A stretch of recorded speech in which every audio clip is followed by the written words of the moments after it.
reactions have continued to trail the killings of IPOB in Enugu State.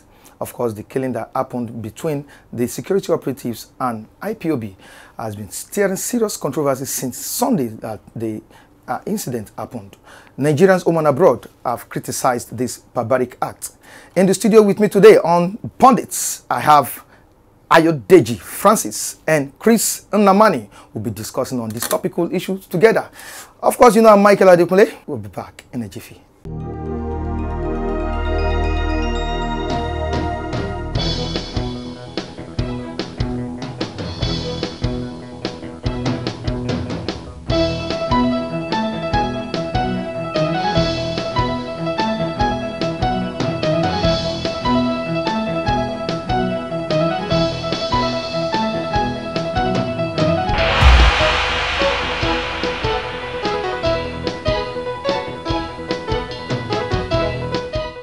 You're welcome back. You're welcome, guys. Yeah, thank you for having me on the program. All right. And Ken. Yeah, thank you so much for having me on the program. Now, looking at what transpired between the DSS and the members of the IPOBs on Sunday, that should be on Sunday in Enugu State. Would you call it an act of injustice or what?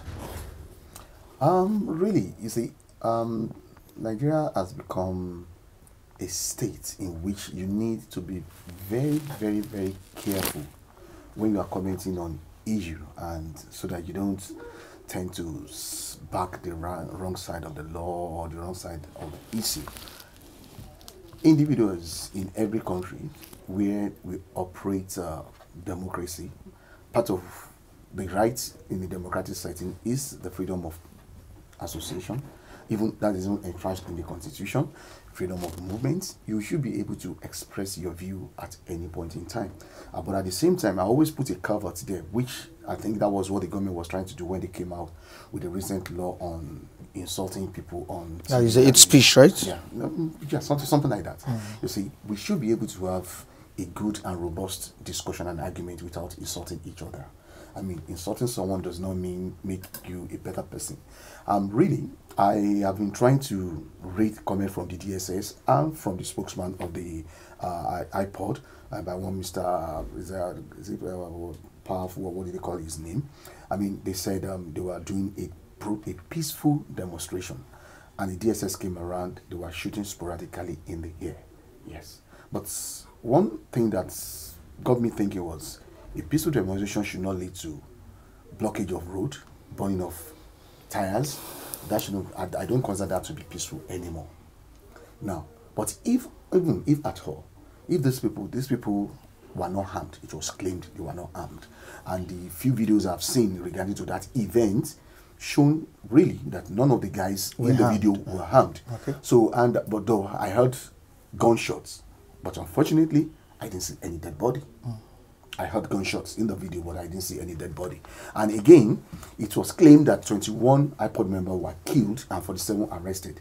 That the body of the Ipob members that were killed was moved away by the DSS. The DSS came up with their own report and said that they lost 2 of their officials. Okay. Now, the question is this. Why are Ipob still agitating for the state of Biafra when that was part of the reason that led to the civil war, and after the civil war, it has been agreed that we are going to live together as one nation? I think rather than us demonstrating peacefully or otherwise, there is a need for us, the government, to call everybody onto the negotiation table. Let us sit at the round table. Ipob, what do you want? And there is something that I want Ipob member to know. Okay. I'm not taking side with anybody. There is no president of this nation that will want it to be written in against his name, that is under his watch, that Nigeria disintegrates. No president will want that. Now, of course, some years ago, when the war broke out, I think it should be 1967 or so, July 1967, the Biafra War broke out. It led to the destructions of many lives, which till date, Igbos are not really happy with that. Now, looking at what is still going on presently, the government of Nigeria is against the agitation for freedom by the Biafrans. The government of this country is against Biafra breaking out of Nigeria. Now, don't you think it's right time for you, Biafrans or the Igbos, to look inward and see beyond agitation for freedom? Thank you. I love wisdom. I don't love strength. The word of God said that, the Bible said that with wisdom, with strength, let no more prevail. Yoruba said that, if you want to be rich financially, you need wisdom. If Africa Africa with their strength could be the best country in the world with their strength, but wisdom defeated them by some of the whites. So I love that wisdom. In the 1966, about the issue of Nigeria, they could have applied wisdom. They could have not even allowed you to lead to war. My father fought the war. Wow. I'm a son of Major General S. Nnamdi. He's elder brother of Nnamdi. You're a now. This thing led to war. He was in Nigeria Army at that time. He joined Biafra Army. After I come back to Nigeria Army, I retired in 1992 in Akure. Now, he told us a lot of story about the war, about the event. He close to Ojukwu. He is one that took me to Ojukwu house. My mother is a Yaloja, that's what we call it Mama here, of Ogbeta Market in Enugu, presently now. I built that out of Abakwa, Enugu, Akobese Street, Enugu. That's where I built my house. Now, when you talk about issues of Biafras at that period, it's just a minor issues, a minor things. The same thing is going on today. What really happened, let me just summarize it, is the death of Aguiyi-Ironsi. After the death of Aguiyi-Ironsi, the second in command is a Yoruba man called something Ogudepe. And the chief defense staff was T.Y. Danjuma, and chief army staff under Aguiyi-Ironsi was Yakubu Gowon. And then I agreed, after the death of Aguiyi-Ironsi, Nigerian military law said that if the president or the head of state or the prime minister is incapacitated, the vice should take over. That was brought Jonathan to power. That was brought Obasanjo to power in 1976.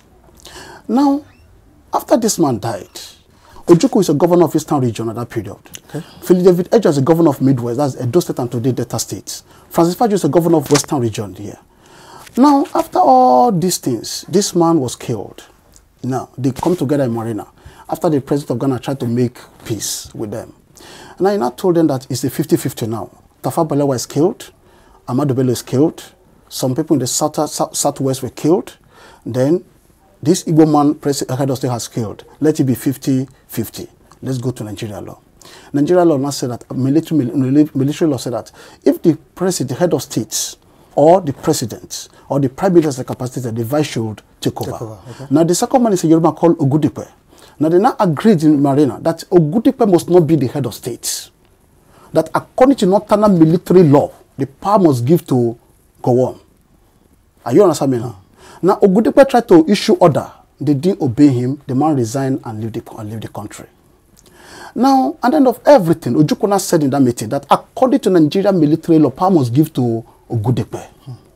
Now, finally, they promote Gowon overnight by rank.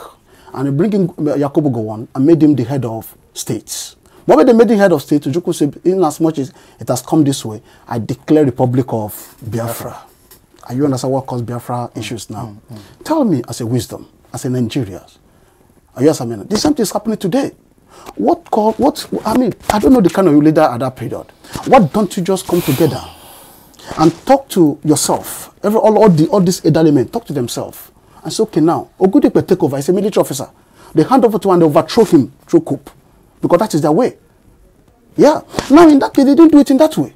They made it by force and made that Yakubu Gowon head of state, which you know that other man will not agree.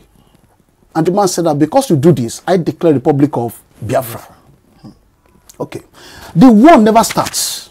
They declare killing. Ojukwu still the governor of Eastern region.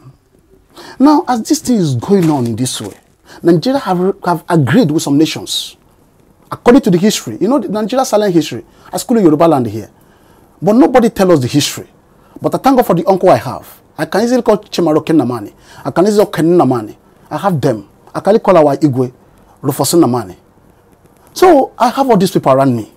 Now, when this thing started, Niger, Chad, Mali, Central African Republic, Burkina Faso, and Egypt. War never started. We're still in 1966. Now, they joined them. They have Nigeria already meet them the soldiers joined with Nigeria Army. Because in each governor of every region, it's only 4 battalions that guide them. Battalion is 50. That's 200 soldiers. Then after that, it's only 200 soldiers Ojukwu who used to face us. We are going to deal with him. And they sent 59 battalion to bring Ojukwu life or death. Then I want to just think, if you are the Ojukwu, how will you think? You know, some people said Ojukwu is wrong. I try to ask some old people. I don't like to read some history. Okay. I meet Chinua Achebe. I meet some of them who knows what happened at that period. Okay. They sent 59 battalion to bring Ojukwu life or death. Ojukwu wait for them with a group of soldiers at Ipob Hill, Edo State. Then they send another 159 to bring Ojukwu life or death. Whatever Nigeria thought that war have started. And Ojukwu wait for them again. Agbo Asaba Umunede. He bring them down. It was then they now remember, through the help of Awolowo. Okay. Because they made Awolowo Minister of Finance. Now Awolowo knows how to fight for freedom. They are the one that fight for freedom of Nigeria. Awolowo, Azikiwe, and Tandanehora and Ahbat Macaulay. And this is how they took Ojukwu to ECOWAS courts. Why don't you go to the court for the first time? War never starts. This thing I'm telling you, Nigeria hide the history. I met one top military general in the north. I have shop at Summer Grey Market, Kanu. The man said that I should not come out and say all these things. Because they understand these things. Nigeria joined ECOWAS in 1971. Coming to that place, they said, what is the matter? Ojukwu explained. Chinua Achebe is one going for Ojukwu, traveling for Ojukwu. John F. Young is second in command to Ojukwu. And at the end of everything, they say, is it Nigeria military law that rules Nigeria or Northern military law? They agreed. They said, no, now it's Northern military law. At the end of everything, finally, they flushed the case out. Ojukwu have the victory. OAU court again. We are still in 1966 December period at Ethiopia, Addis Ababa. Coming to the same issues again. Now, before the president of Ghana, something in Nkrumah, now invite them with the 20 presidents in Africa to make peace, to talk peace in Accra, in a place called Abori. After the man spoke in a while, tried to make peace with Ojukwu and Gowon. He spoke much in vocabulary. After then they come back to Nigeria. But Gowon did not understand the grammar, the vocabulary that the man used in some of the documents he signed. Eventually, Gowon, they disagree with Ojukwu. They went to the House of Commons British. Okay. Coming to the House of Commons, the same issue again. Finally, they go to the World Court. We are now in 1967. This is around March now.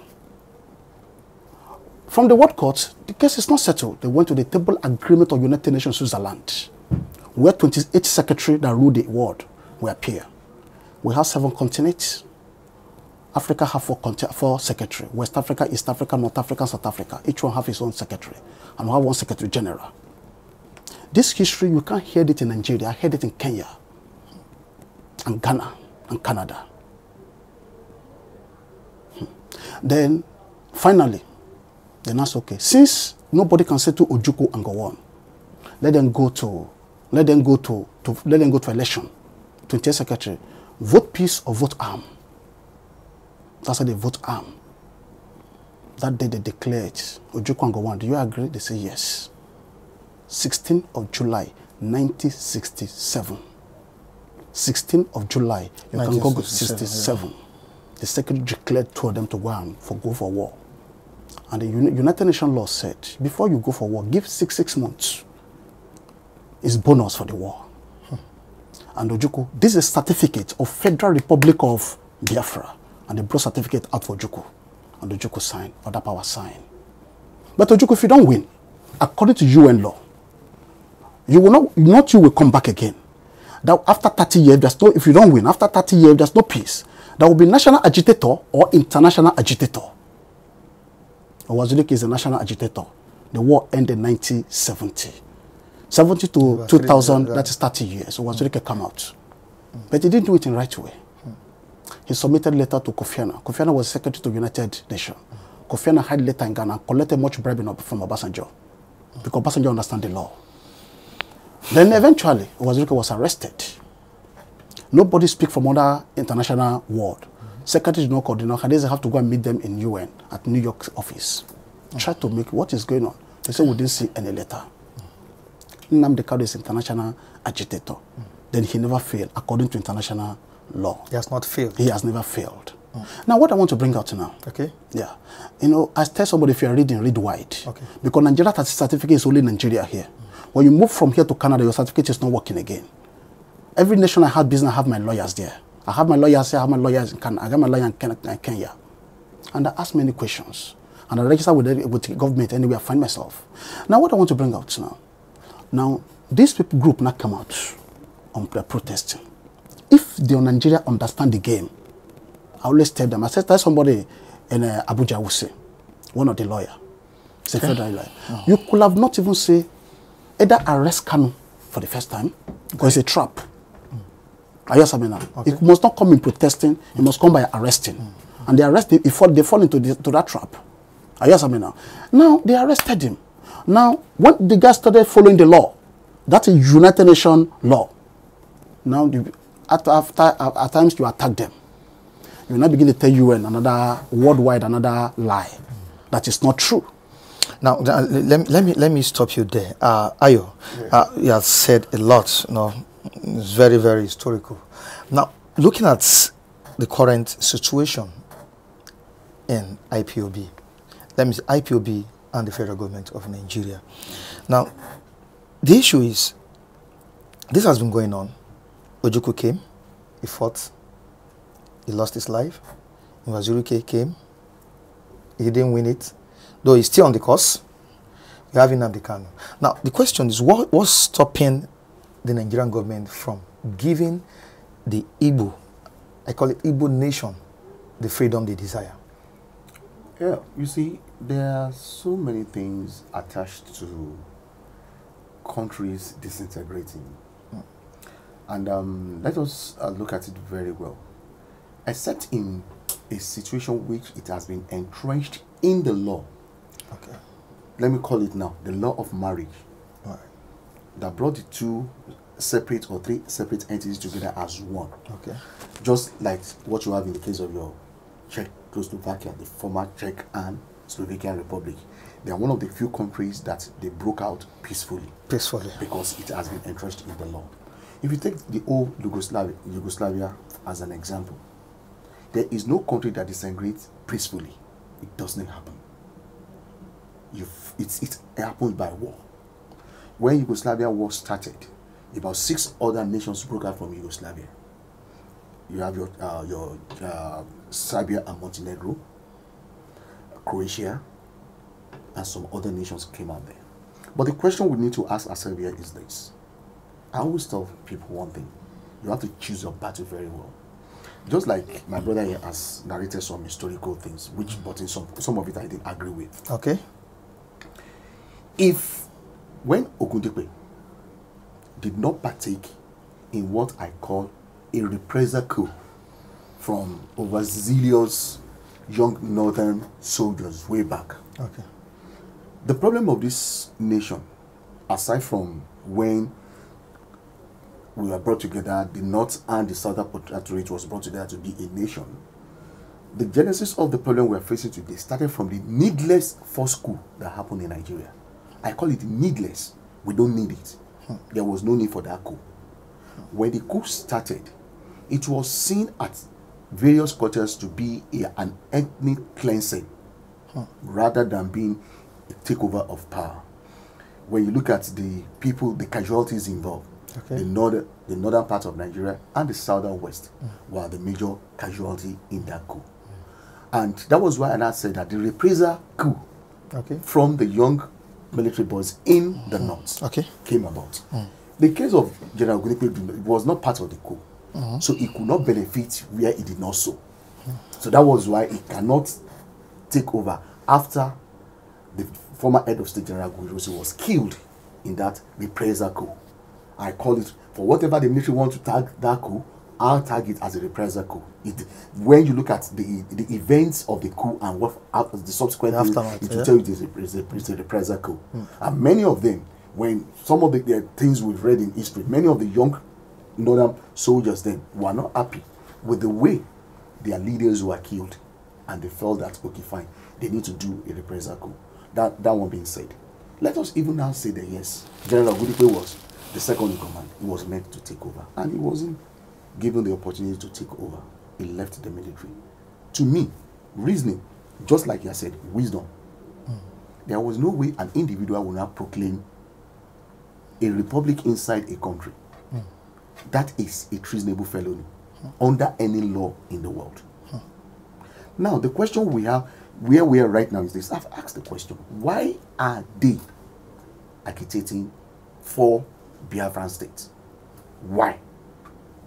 We must know why. That question we need to know. Is the same thing that is happening, the killings that is happening in Southern Kaduna. I've been asking people, my friends that grew up there, one will tell me it's about land grabbing, the Fulani want to take over the north. I say, yes, maybe that may be, you grew up there, I won't argue that with you. But to me, it does not sound right to me. Okay. It is not possible. I can't get to your state. I say I want to claim your father's land, and you will not fight back, just because I want to. I don't want to be. So there is a need for us to know, because like Yoruba people do say one thing, that if you cut a tree, you are only wasting your time. If you don't uproot the stem, the tree will shoot up again. If we don't understand the root cause of any problem, we will not be able to find a solution to it. I think some of the reasons they've been agitating for this is that they said they've been sidelined in Nigeria, they've been pushed, marginalized. No, they've been robbed of certain dividends of democracy. Michael, let me tell you this. When you talk about dividend of democracy, and I think my brother here and many of our listeners living in this country will agree with me. Tell me any part of this country that actually benefited from dividend of so-called democracy, or dividends of even Nigeria as an oil-rich nation. Tell me, there is none. If I've gotten to a level that before now, I used to be your social critics. I used to be your take up anything against any government. But it dawned on me one time. I asked myself, I read a lot of histories of other nations that I was unable to get any country that was founded and developed as a result of protest, agitations. What am I trying to say? That social critics, we all have to take up this nationalistic level, this nationalistic idea. That's the way we could say things. And when people talk about leadership, with all due respect to people that are managing different positions of authority in this country, I don't see them as leaders because of what they are doing. That's just why. That's my reason. I don't see them as leaders. I consider them what Fela called VIPs in his song. You know what each time VIP in his song, I can't be using that on here. Now, marginalization. Let us look at when former President Goodluck Jonathan was president of Nigeria. Okay. If the Yorubas felt aggrieved with the way they were marginalized, they could have taken off arms agitation against the federal government. He has said one thing, very, very insightful: wisdom. The Yoruba used wisdom. They played their politics right. They play it well. Yeah, let me say, mainly, or no matter what anybody might have against him, Asiwaju Bola Ahmed Tinubu played the game well. He played in national politics. But unfortunately, the bitter truth about what I've seen, noticed, personal opinion now, from the southwest, as the southeastern people, is that they've not been playing the national politics well.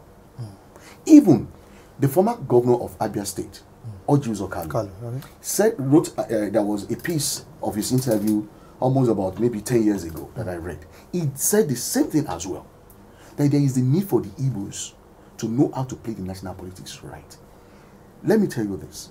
Some of the Igbos that I've met, older ones, they still have a lot of grudge against the Yorubas because of the civil war. And I asked them, what is your grudge against the Yorubas? Some, maybe they don't really know the history, the way he has said, yeah, when Ojukwu wanted to go and declare the Republic of Biafra, they told Awolowo that he should declare Oduduwa Republic. And I told them that Awolowo would be very, very to say he wants to declare that. Ojukwu is a military man. Awolowo is a bloody civilian. He does not have any armory. Or what will he use to fight? He couldn't have done that. And on that, what position is Awolowo manning? Before that, before the outbreak of the Civil War, nothing. And now, you see, if not for the wisdom of Awolowo, we only God knows. Maybe the Civil War would have lasted longer than it lasted. The casualty would have been stronger. Even ordinarily, when I even felt the impact of the war the most, this one there wasn't no law. June 12th, after the cancellation of June 12th, and Nigeria was nearly on fire. I want to say nearly on fire. Nigeria was not on fire. We weren't on fire. We are nearly on fire. And a lot of Ipob men were trooping back to the east, thinking that maybe the Yoruba will take up arms because we want to revalidate the mandate given to MKO Abiola. MKO Abiola was voted in as the president of the Federal Republic of Nigeria, not the president of Oduduwa Republic. So it's not only for the Yorubas to fight for that mandate, it is for the whole of the country to fight for the mandate. A lot of people, in fear of maybe there is going to be war, traveling back to the east. I know a man at Ogba there. He had 6 children. They had an accident. He lost 5 of his children. Just only one is remaining. Wow. That is somebody I know closely.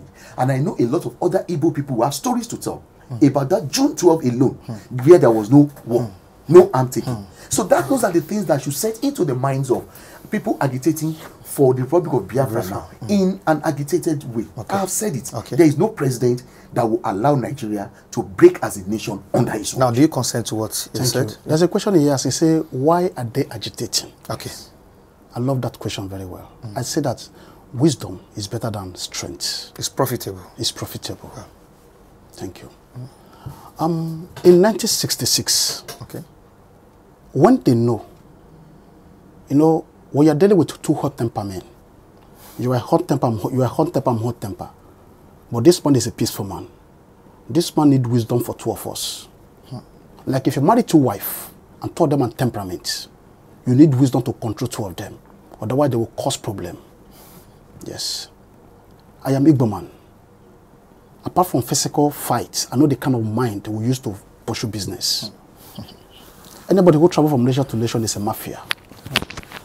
No matter how you hold your knife or gun, whatever you are, we know how we move. I do tell you the stage where we enter north and whatever. Yes, if I'm going to the north, I know how I go. Now, but the area is this. The Hausas, I know there's a killing of Tafa Balewa and Amadu Bello. What caused all this problem, Abi? Which you said that it's not right. Good. Now, I have to say that it's not right. Now, if after the death of Agoyorosi, at that period, in a wisdom, let's use the right of killing of Agoyorosi. Yeah, killing of Agoyorosi. Now, if you see the way they killed the man, Nigeria don't tell anybody the history. But those of our people who knows how they killed, nobody see the corpse of the man. The man was killed in Ibadan. They tied him to Range Rover and, drag him and the spinal cord break. The first Igbo head of state in Nigeria. And they butchered the man, finally, and they burned the man. Ojukwu came here with 15 helicopters to the Dombarak here. He came with war. He didn't see the corpse. He had to cut plantain tree and put it inside the casket and took it to Uma here. Nobody you see in Uma here that came out from anything that would take it easy in Nigeria. For example, the former chief of army staff, he came from Uma here. You know how you handle issue of Boko Haram that period. The North began to shout. Thank you. Nnamdi Kanu, you're talking about from Uma here too. Are you understand me now? Now, the killing of that man is not even the issue. This Yoruba man, who is a peaceful man within these 2 hot temperament men, 2 temperament people. Because Igbos, we never agree that you outside should cheat on me. Outside too will not agree that what's it called? Outside Igbo should sit on me. Because of this man that is in the middle, a peaceful man, why don't you say, okay, since the president of Ghana has come in a peaceful way, let's meet him. That's the Yoruba man that was there. Yeah, I was there. Now, finally, the man tried to give under. They couldn't. Then, the man had to resign. Now, I want to come in. He asked, why is the agitation? If your father is the owner of this house, this particular building, and you already have the federal CFO and the state certificate of occupancy, But somehow, somebody collected the property because of power. He has power, whether it's political power or any power. Now you as a small boy, anytime you come up, you grew. You now find out that this is a document that this particular building is my father's house. Okay. What will you do about it? You rise up to collect the house. Thank you. Now, why did they allow this matter to drive from place to place? Because what Ojukwu did against Nigeria is a treason felony, which is against the law. And if they could have, if they win Ojukwu in any of the court, they would declare Ojukwu terrorists. Africa will come against Ojukwu. But on this argument, just like a Boko Haram matter, on this argument, Ojukwu was standing that this is Nigeria law. Let's stand in this Nigeria law. Okay. And these people say, no, Northerner law. Northerner military law. I met one politician in Kanu, Kaduna one day, at Agwangwari. When Buhari just, after like a few months, Buhari came to power. You know what he told me? He said, this is a Northerner agenda. He's a top politician in this nation. I don't want to mention his name. He said, Fulani will take over the seats. Nothing anybody will do. And I see that thing happening. So, my dear brother, Ojukwu being as a stubborn man, everybody know that the father is rich. He has what it takes to do anything he wants to do. And he has the position as a governor of an eastern region. Now, in that way, said that let's stand on this Nigeria law. Because they want to label him terrorist. And they will pick him. Then eventually, they could not do that until it led to war. The war is 4 years. It's an agreement from United Nations. Now, these people call Wazirike Nnamdi Kanu, they've come up. I know that this is 30 years of this thing. And they saw documents. Let me tell you. I saw some copy. They saw documents. This thing. So we have this document. We must go. Now you ask me, why are they agitating? Okay. And I told you that because of what they saw, the document they saw, that's why they are agitating. That's what led to the agitation. That's what led to agitation. The documents that's... Yeah, they saw. The document from United Nations. But if that document, if they have a document from United Nations saying after 4 years of... 30 war, years. 30 years. No, after the 4 years of war. Okay. There were no winner, no vanquish, or as they so put it, 30 years after, United Nations could just recognize them. Hold on. Before Nnamdi Kanu come out, you understand what I mean now? You know, before you become a medical doctor, after being graduated from university, you have to register under the federal government where you are so that you have the license. Otherwise, you can't practice your medicine anywhere. Okay. Before Nnamdi Kanu come out, he was the smallest one among the leaders of IPOB. But he is the one that fits the position of being that front. He has some older people who older than him, who stronger than him. But he fits the position. Is it because of international connection? International connection. Okay. Now, then that's okay. Boy, be in the front over this matter. But how did they come up on this? How did the United Nations recognize this guy and this group? Now, you said there are some persons backing him up right here in Nigeria here. But we have some groups that are not really in support of it. We have the Anezes. The Aneze, the Masob, they are not really in full support of the IPO. I want to say something. When you said Ohaneze, who is Ohaneze? My father is the chairman of Ohaneze before he late in Enugu State there. Okay. Now, but who is Ohaneze? Ohaneze you are talking about. There is a group in Igbo land, they call them People's Club. Okay. Those people club, because of the helping of people the way they do, the Igbo's come together and say that we are going to make you Ohaneze. Because leaders, the traditional rulers are the one that has the capacity. Obiofo is the paramount ruler of the Igbo's in Igbo land. And they made them like that. Now, when you talk about Ohaneze being support, okay, I'm coming. Nigeria law here. There's no referendum in Nigeria law here. The federal government, the United Nations, gave Nigeria their freedom in 1960. Abi? They become a country in 1960. And not United Nations. We got an independence. You don't know me. I'm coming. I will tell you, British don't have any power to do anything without UN. No, I disagree on that. Yeah, you can disagree. No, I just disagree. Yeah. Thank you.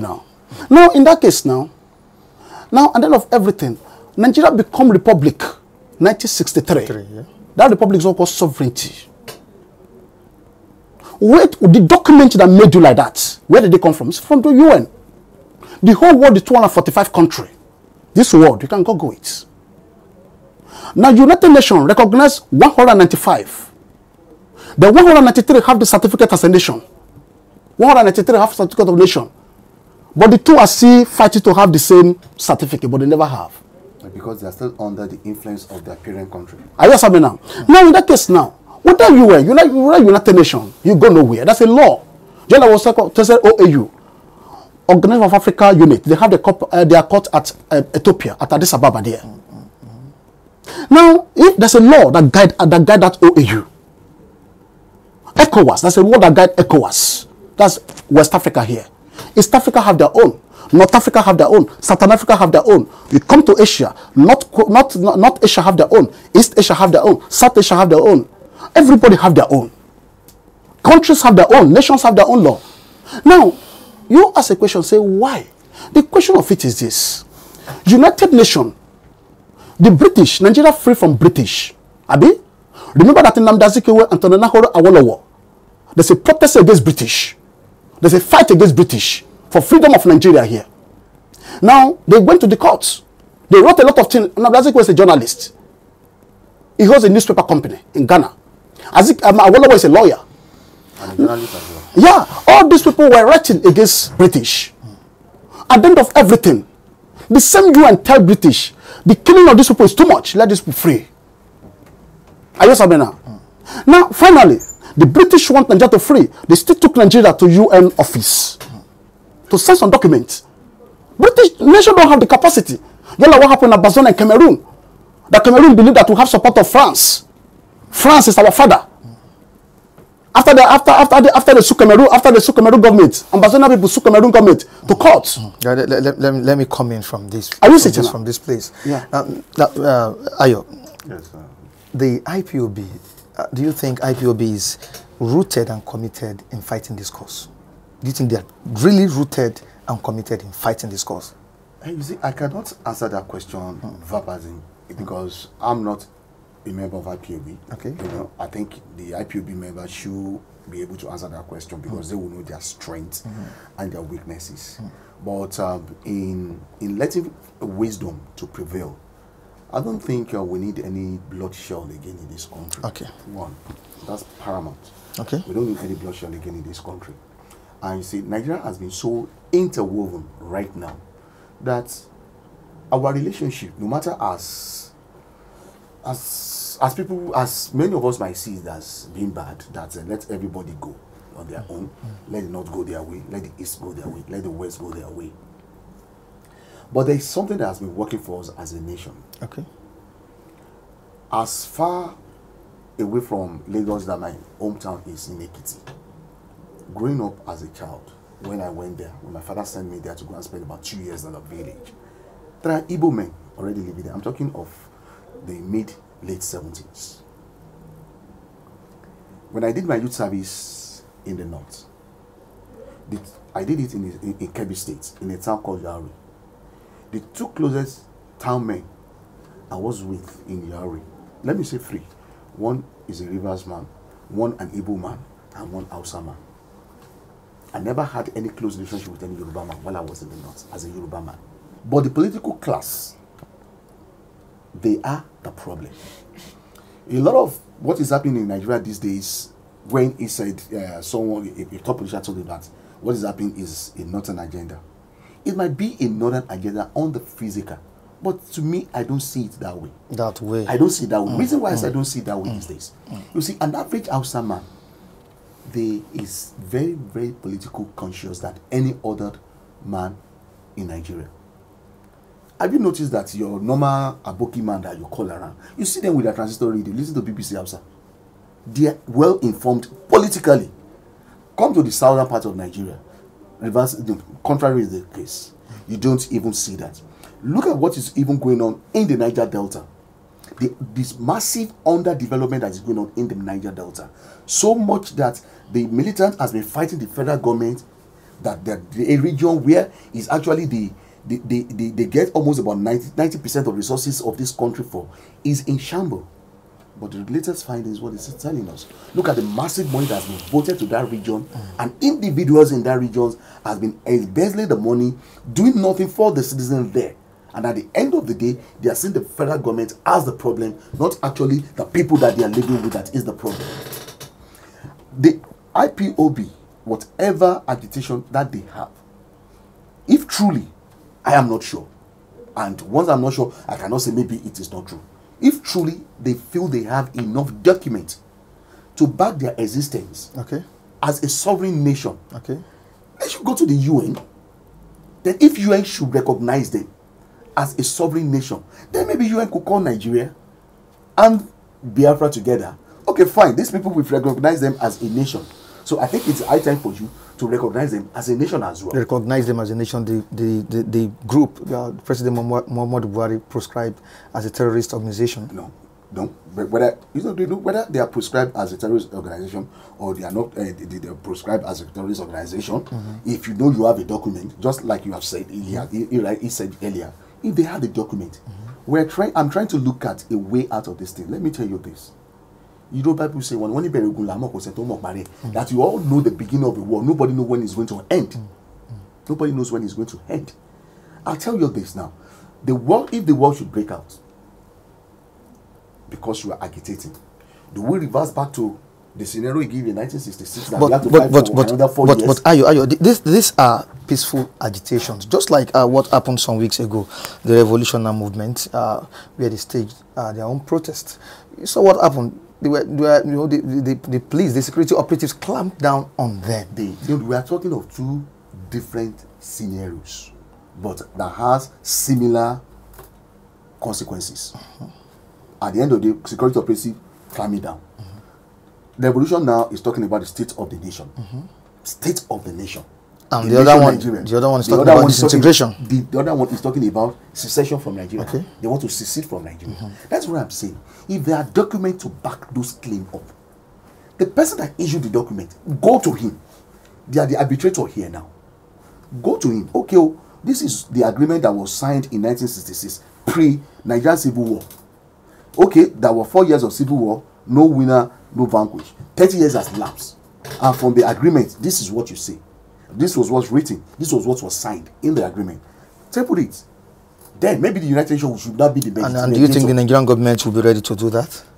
Because there have been speculations that the Nigerian government has a special interest in the eastern part of the country. I can tell you that Nigerian government will have no choice but to abide by it, because when the United Nations border advisory declared that part of Bakassi Peninsula should go to Cameroon, Nigerian government did not go to war.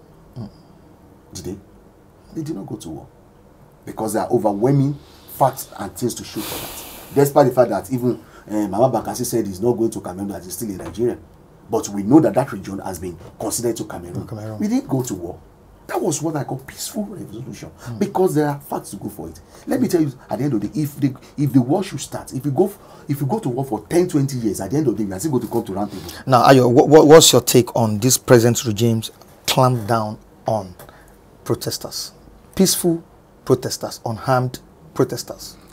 Let me tell you this: there is no sane person anywhere in the world that will support the idea of an innocent man being manhandled by a more powerful person. I'm not even talking of using gun now. If, as we are now, if we should see somebody, a guy that is trying to bully a younger person, you will come to the aid of that younger person. I can never be in support of such thing. During my university days, I was a strong student, activist. I was a PRO of the student, of my school. Lautech in Ogbomoso. I was among the pioneer set. I know how we fought the military junta then. In some of those cases, I nearly lost my life. There was a time that we were doing protest. The head of the police that was coming ordered his boys to shoot directly at us. Shoot directly at them. Live bullets. But to the glory of God, that many of us, we escaped that scenario. How did you escape that? Like I said to the glory of God, I can't tell. But that's why I said, nobody, I can never be in support of that. I can never be in support of that. But right now, the whole nation is so much agitated. Left, right, center. Everybody is not happy. So a little thing can trigger that nuclear reaction in Nigeria. Okay, and that's what I don't want. Okay. Your advice to the president on that? It has been happening. Yeah. Like what I said is that I said wisdom is better than strength. Okay. Buhari, Mr. President, do travel out. In fact, I saw one of the nations in the world where I supply. When you come to wisdom, you don't need strength to do anything. We use mouth to solve the matter. But if you make it hard, for example, in Nigeria, some people finish WAEC, West Africa Examination Council, under jump for 4, 5, 6, 8 years. Okay. They are still in the house. Abi? Some have 4, 5 credits, they didn't go to university. That's Nigeria, they made it hard. This is West Africa. But in Ghana, either you have F9 parallel, or you have the station A1 rand. All of you must move to university for pre-media course. And Ghana government, they are in West Africa, they made it easy for their people. I said they don't want to go to school. But here, if you don't have it, you don't go anywhere. You can't even enter there. We are too much. Yeah. We are too much. No, I'm coming, sir. When you say you are too much, I will measure some nations that are well arranged and they are much more than us. Over 1.2 million candidate write jams every year, and the space that is available is less than 200,000. Sir, either much or no, other universities. Either much or not much, they know what to do. They know what to do. Now, my advice to the president of Nigeria is this. If you talk about sitting, like even for now, I am Igbo man. Maybe we should make peace, calling IPOB, let's sit a round table. They will not sit a round table with you. Wow. Do you know why? They've pushed them to the level of going in a hard way with the United Nations. I was in Canada when they are holding meeting with all the chairman of continents. Do you know what it takes to hold meeting with all these people? Ordinary business meeting that we hold in Ghana, that we are inviting some people in Nigeria, we spend millions of cedis, which is big money in Nigeria here. They are not talking to their group. Some people committed their companies. Some committed a lot of companies over this matter. From Kuwait, Angola here. Over this matter. You allow them to go hard way. What I'm expecting from Nigeria is that when Nnamdi Kanu was arrested, Nigeria could have come a round table. Okay. Kanu, how do you want it? You and please come over. How do we, let's settle this matter. That's what they're afraid of.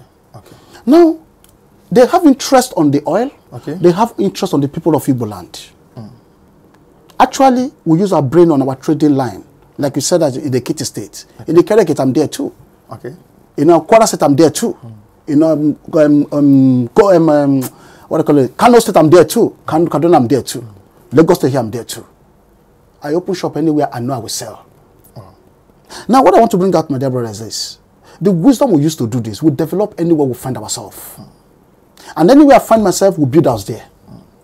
We have to make things beautiful in that place. We pay the tax of that place. Now, the government of Nigeria, they're interested on that oil and the people of that region.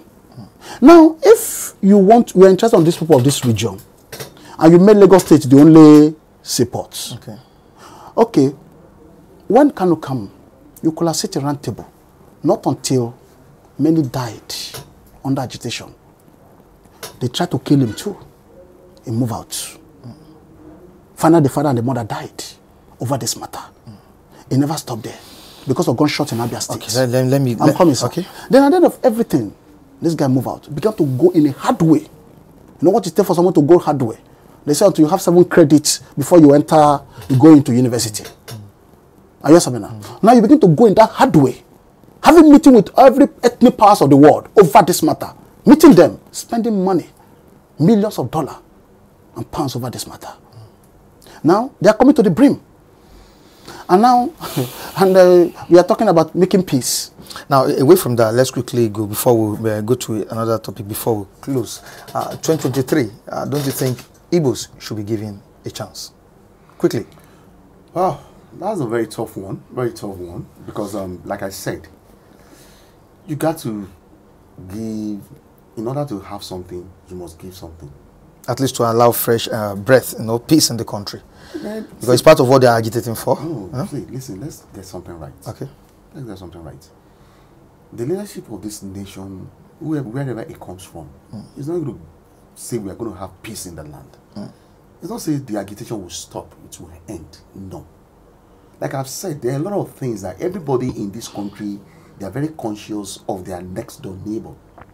Most especially, the North is very, very conscious of the East. Without sounding overboard. There has always been problems, without sounding, giving credit to the Yorubas. Yorubas are the tribe that is the bond that is holding Nigeria as a nation. If Yorubas should decide that we are tired of this marriage, I can guarantee you that Nigeria... There will be a divorce. There will be a divorce. Because, to some extent, as much as maybe the Igbo people are still saying Yorubas are these Yoruba, they're calling Yoruba names that does not belong to Yoruba. They are comfortable in our land as much as they are over here. Okay. The Northerners are comfortable here as well. Okay. The Yoruba land is where you are more comfortable with. Just like he said, anywhere it gets to, most especially in Yoruba land, you are able to get land, build your house. Nobody is going to ask you. Even when they were doing the Lagos Abeokuta Ibadan rail, which will later extend to the north. And sir, I can tell you this on good authority. It's a matter of time. That rail will link Ondo, Akure, Osogbo together. I can tell you that on good authority. Okay. The Prime Minister said something that he was surprised that in all the places that they've been to in Yoruba land, while they were doing the construction, nobody asked them for anything. They were happy to see that development is coming up. But he said in other parts of the country, when you get there, before you do anything, they will demand for something. Okay. One honorable in the house said something that there was a youth in the area, they don't have lights in their area. He bought a transformer. That's okay. Let me use as community development. Install transformer there. When they brought the transformer there, they were asked that before they offload the transformer, they must drop something. The people called the House of Rep member, sir, this is what these people are saying. And I said, take it away from there, take it to the community that they won't ask you for money. Okay. Your take, lastly, 2023 presidency? 2023 presidency. Should you be given a chance? Or you just want to go? I don't even support of Ibo being a president. Wow. Reason? Yes. I don't like being in Nigeria. Personal opinion. Under me, I have 108 boys. And I believe no family like to be in Nigeria. In Igbo land, where we are, 80% of the youth are richer than the old men in Igbo land. The 80% of that youth, they don't want to be in that Igbo land. They want to be with Nigeria here. There's people who can comfortable with if it's possible, Yorubas. We're talking about those people in the north? No. 2023 president, there's a one adage say that history will not forgive you and history will not forget you. That's what is called meaning of Naira. Naira means never allow Igbo to rule again. After 1970, they brought it out. That was acronym given to you. I'm coming. That's what they told us. I'm coming.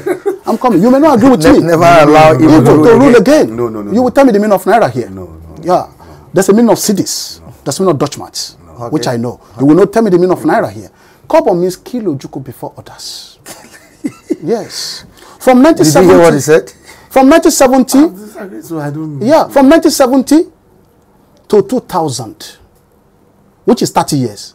Why don't you bring one local and small Igbo man and make him a president? Overthrow him after 1 week.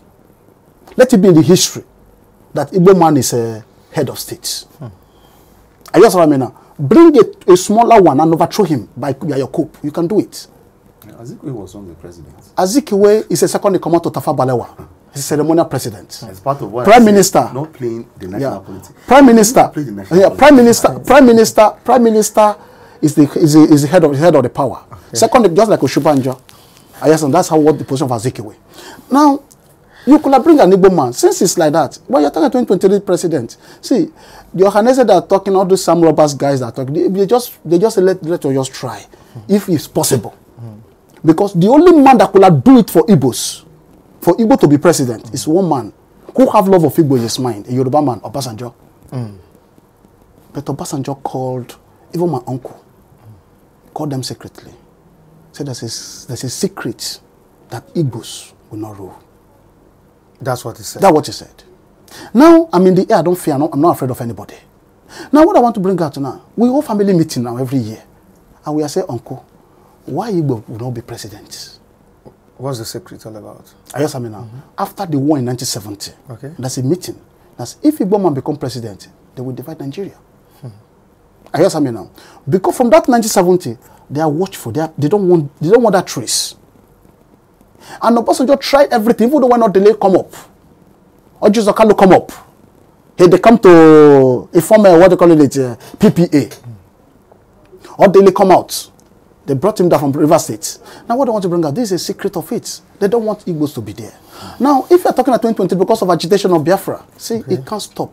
All right, gentlemen, we need to wrap it up. Yeah, thank you so much for coming. It's been a wonderful day with you people. You have anything to say before we go, right? I mean, what I just want to say is trying to do things right outside of the political things that we have in this country. All right. Yeah, I just want everybody to know that, you know, the problem of this nation, to me, is not with the leadership. Okay. The problem is the citizenship. Okay. Because if a lot of morals, a lot of values has been lost right from there. Okay. The home is a microcosm of the nation. All right. There is no way you can get a good fruit from a bad seed. All right, thank you so much. And on this note, we say goodbye to you on today's edition of Pundits on Flip TV. Join us next time on the same channel. Michael Adekunle is my name. I won't go without applauding the efforts of the guys behind the camera, Olabitoye, Festus, Oluwabukumi, and Kehinde. Viewers across the globe, have a good day.